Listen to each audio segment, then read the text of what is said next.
क्या प्रियंका गांधी अपने डेब्यू चुनाव से तय कर पाएंगी सदन का सफर? क्या गांधी परिवार के इतिहास में एक पन्ना ऐसा भी जुड़ेगा जब मां सोनिया और भाई राहुल के साथ सदन में प्रियंका गांधी के साथ गांधी परिवार इकट्ठा होगा? इसके अलावा वो प्रियंका गांधी जो अब तक पूरे देश में बिना चुनाव लड़े ही कांग्रेस के लिए बस कैंपेनिंग करती थी, वो अब कैसे अपना डेब्यू करेंगी? अगर आप इन सारे मुद्दों पर जानना चाहते हैं तो इस वीडियो में आपको सब बताएंगे। हेलो एंड वेलकम, मैं हूं शुभम और आप देख रहे हैं स्विच।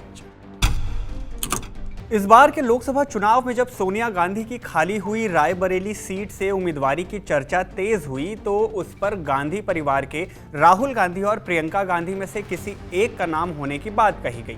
अब क्योंकि राहुल गांधी ने पहले ही पिछली सीट वायनाड से उम्मीदवारी कर ली थी तो रायबरेली की सीट पर प्रियंका गांधी के उतरने के कयास तेज हो गए थे। लेकिन राहुल गांधी ने ही इस सीट की जिम्मेदारी उठाई और वायनाड के साथ रायबरेली सीट से चुनावी ताल ठोकी।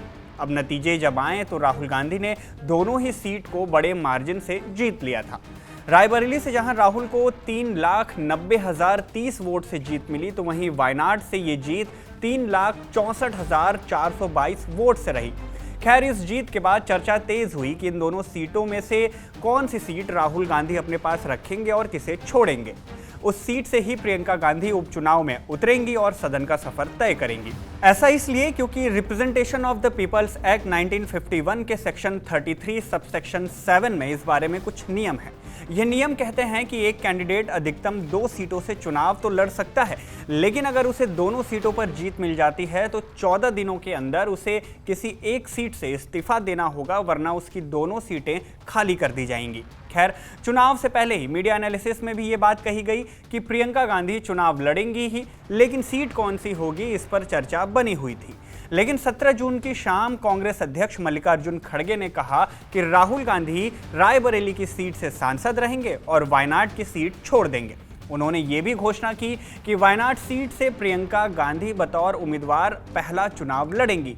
मतलब कि प्रियंका गांधी केरल के वायनाड सीट से अपना डेब्यू करने वाली हैं। अब ये बात इसलिए और भी खास हो जाती है क्योंकि ये उपचुनाव प्रियंका गांधी का पहला चुनाव होने वाला है। अब भले ही आपको ये बात थोड़ी अटपटी लगती हो, लेकिन ऐसा ही है। 20 सालों से भी ज़्यादा समय से देश भर में लोकसभा से लेकर विधानसभा तक की राजनीति में डायरेक्ट और इनडायरेक्ट रूप से एक्टिव रहने वाली प्रियंका गांधी के बारे में कहा जा रहा था कि हो सकता है कि इस चुनाव में उनका राजनीतिक डेब्यू बतौर उम्मीदवार हो जाए। यहाँ एक सवाल ये भी आता है कि अगर प्रियंका गांधी को चुनाव में उतारना ही था तो लोकसभा के चुनाव के दौरान ही उन्हें क्यों नहीं वायनाड या रायबरेली से पहले ही उतार दिया गया? इस सवाल का जवाब कांग्रेस की तरफ से भी दिया गया। जवाब दिया गया कि प्रियंका गांधी किसी एक सीट से चुनाव ना लड़ते हुए पूरे देश में अलग अलग राज्यों में कांग्रेस उम्मीदवारों की जीत के लिए चुनाव के कैंपेन करेंगी। मतलब कि प्रियंका ने यह तय कर लिया था कि वो खुद चुनाव ना लड़ते हुए पूरी कांग्रेस को जीत दिलाने के लिए देश भर के अलग अलग सीटों पर जहां भी कांग्रेस उम्मीदवार थे वहां उनकी जीत के लिए कैंपेनिंग करेंगी। लेकिन अब जब कांग्रेस और इंडिया ब्लॉक ने चुनाव में अच्छी खासी सीटें जीत ली तो प्रियंका के चुनावी ताल ठोकने की तैयारी पूरी हो गई। खैर, प्रियंका गांधी के राजनीतिक करियर के जब पन्नों को हम पलटे तो पता चलता है कि साल 1997 में रॉबर्ट वाड्रा से शादी के बाद प्रियंका राजनीतिक गलियारों में चहलकदमी करने लगी थी। लेकिन अपने राजनीतिक करियर के शुरुआती सालों में प्रियंका गांधी वाड्रा ने सक्रिय राजनीति में शामिल होने की बातों को नजरअंदाज कर दिया था और पार्टी के लिए उम्मीदवार बनने से ज्यादा पार्टी के प्रचारक का काम संभाला। कहा यह भी जाता है कि प्रियंका गांधी नियमित तौर पर अपनी मां सोनिया गांधी और भाई राहुल गांधी के निर्वाचन क्षेत्र जैसे रायबरेली और अमेठी का दौरा करती थी, जहां प्रियंका लोगों से सीधे तौर पर रूबरू होती थी और कांग्रेस के लिए एक बड़े स्तर पर इलेक्शन की कैंपेनिंग करती थी। मीडिया रिपोर्ट्स के मुताबिक साल 2004 के आम चुनाव में प्रियंका गांधी अपनी मां की कैंपेन मैनेजर थी और उन्होंने राहुल गांधी के अभियान की भी निगरानी की थी। साल 2007 के उत्तर प्रदेश विधानसभा चुनावों में भी प्रियंका गांधी ने राहुल गांधी के राज्यव्यापी कैंपेन का भी मैनेजमेंट किया था। लोगों के बीच इनकी पॉपुलैरिटी के चलते एक नारा भी आया था कि अमेठी का डंका बिटिया प्रियंका। खैर, ये सब तो रही पारिवारिक बात और ये सब प्रचार प्रियंका ने संगठन में बिना किसी खास पद के किया। लेकिन प्रियंका गांधी वाड्रा ऑफिशियली राजनीति में तब एक्टिव हुई जब उन्हें 23 जनवरी साल 2019 को उत्तर प्रदेश के पूर्वी हिस्से के लिए कांग्रेस पार्टी का प्रभारी महासचिव बनाया गया। इसके बाद 11 सितंबर 2020 को उन्हें पूरे उत्तर प्रदेश का प्रभारी महासचिव नियुक्त कर दिया गया था। साल 2022 के विधानसभा चुनाव में भी प्रियंका ने पार्टी के लिए जमकर कैंपेनिंग की। वर्तमान समय की बात करें तो प्रियंका गांधी वाड्रा अभी कांग्रेस की महासचिव हैं। कांग्रेस के मैनेजमेंट के साथ ही साथ प्रियंका के बारे में ये भी कहा जाता है कि इन्होंने कई मामलों पर सीट बंटवारे पर पार्टी कार्यकर्ताओं को मजबूती से जोड़े रखने का भी काम किया था। इसके अलावा 24 Akbar road a short history of the people behind the fall and rise of the Congress किताब लिखने वाले रशीद किदवई का कहना है कि कांग्रेस लंबे समय से एक प्रभावी प्रचारक की तलाश में थी। साल 2024 के चुनाव में प्रियंका गांधी ने जिस तरह से नरेंद्र मोदी को जवाब दिया वो आश्चर्यजनक विकल्प के तौर पर उभरी हैं। उन्होंने दिखा दिया कि पीएम का मुकाबला किया जा सकता है। खैर, प्रियंका गांधी के रिकॉर्ड्स को देखकर आप भी ये समझ गए होंगे कि प्रियंका गांधी का रुझान खुद एक चुनाव जीतने से ज्यादा पार्टी को अलग अलग सीटों से चुनाव जिताने में ज्यादा रहा। लेकिन अब प्रियंका गांधी वायनाड की सीट से उपचुनाव में सीधे तौर पर चुनावी लड़ाई लड़ने वाली हैं। दादी इंदिरा गांधी के बाद सोनिया गांधी और मां सोनिया गांधी के बाद अब प्रियंका गांधी गांधी परिवार के थर्ड जनरेशन की बेटी हैं जो चुनाव में उतर रही हैं।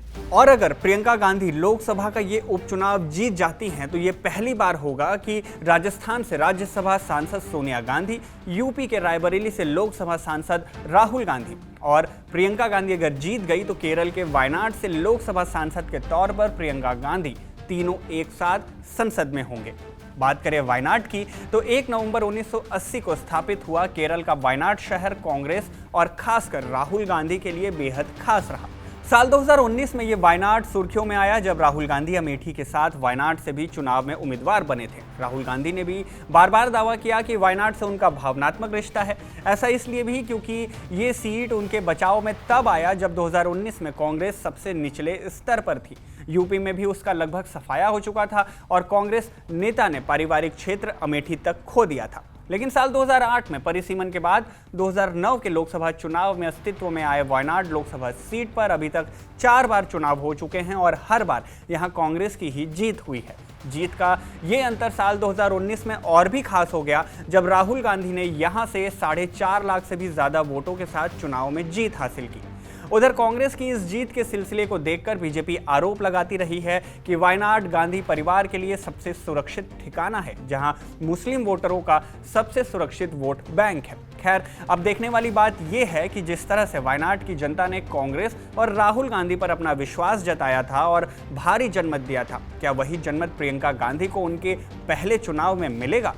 आपका इस बारे में क्या सोचना है? क्या प्रियंका गांधी अपने पहले चुनाव यानी कि डेब्यू इलेक्शन में जीत दर्ज कर पाएंगी और सदन का सफर तय कर पाएंगी? आप इस बारे में क्या सोचते हैं? कमेंट सेक्शन में हमें जरूर बताएं। और अगर ये वीडियो पसंद आई हो तो इसे लाइक करें, शेयर करें और अगर ऐसी वीडियोस देखना आपको पसंद है तो स्विच को सब्सक्राइब जरूर कर लें।